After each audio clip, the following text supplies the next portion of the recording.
Hello, dear viewers. I'm still in the middle of the Marvel thing, and I thought I'd let you know about some of the wonderful things they're going to ruin, because, let's face it,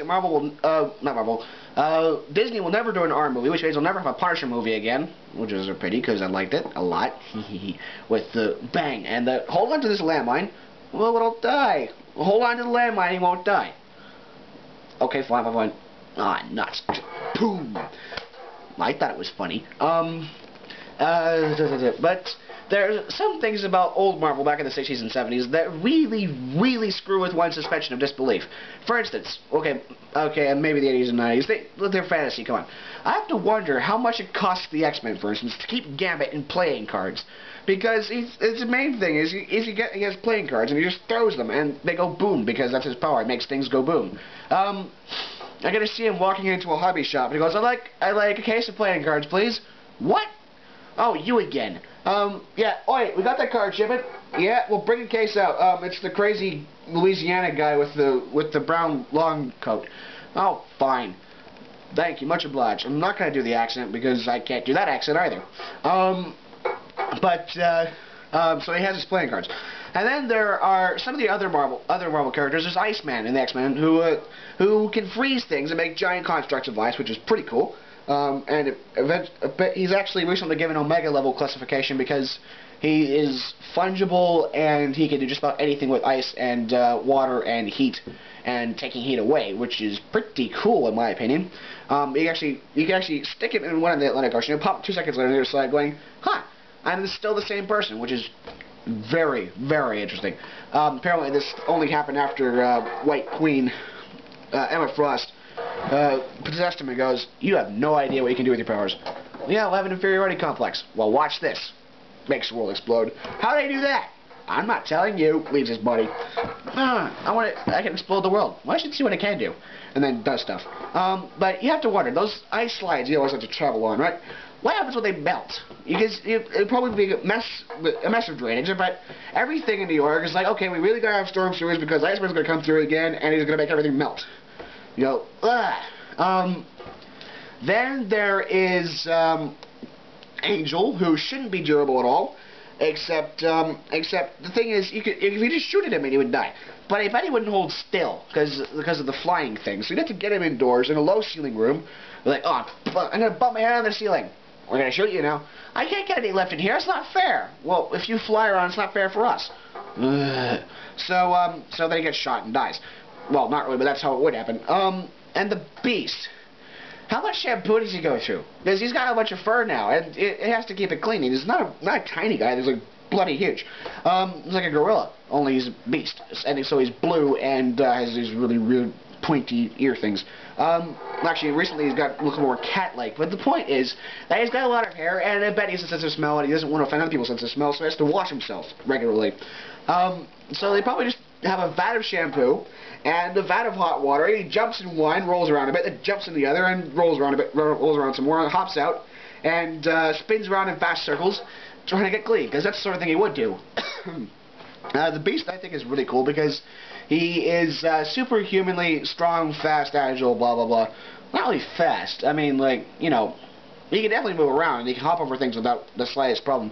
And he's definitely more talented than any gymnast we know.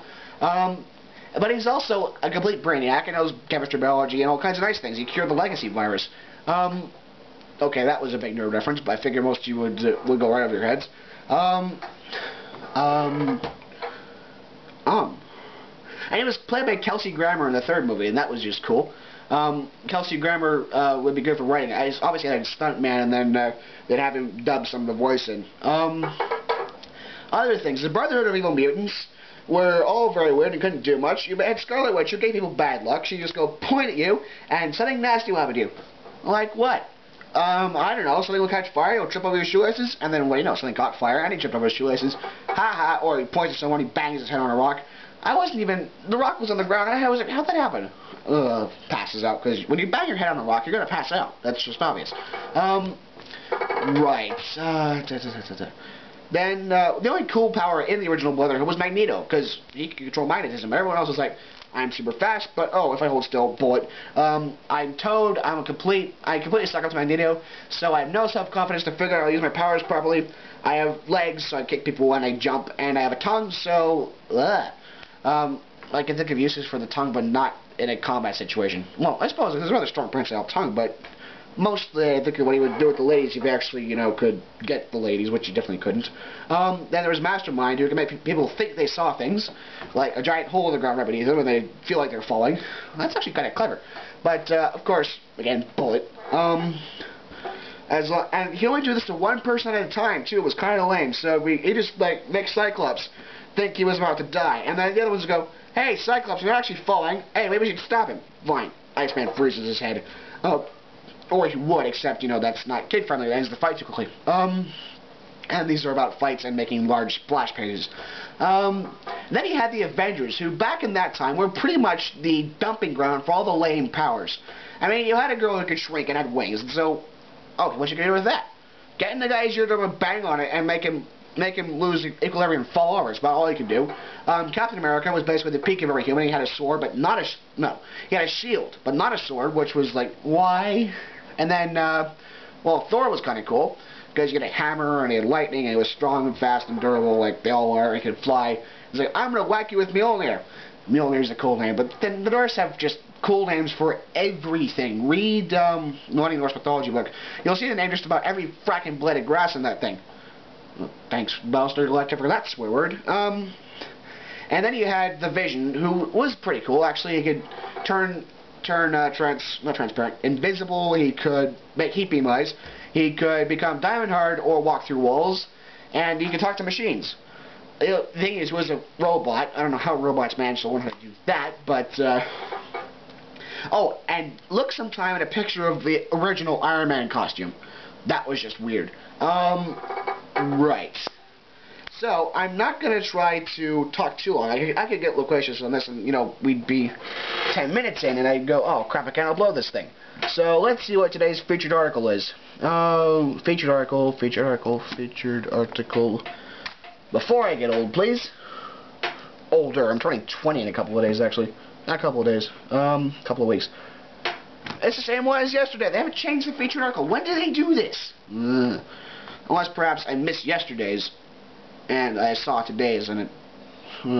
When do they change the article? It's bloody silly. Anyway, remember this, dear viewers. There is no such thing as an indelible mark. Only a mark indelible to solvents that won't also damage the surface it's on. Good day.